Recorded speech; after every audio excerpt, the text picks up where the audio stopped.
Why is it important to eat fatty-rich foods on a ketogenic diet? I get a lot of questions about whether or not a ketogenic diet will cause hormonal disruption. And the only time I see hormone disruption when someone transitions into a more keto lifestyle is when they follow the keto diet on low fat and low carb.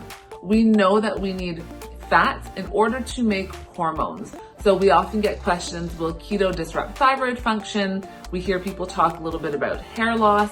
And so the only time I see those are when we take the fats out of our diet.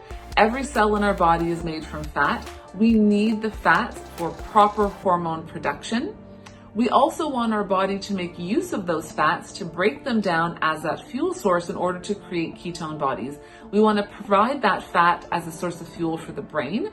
So it's very important to make sure that we get our fats in, especially if we want to maintain hormonal balance while we transition to keto.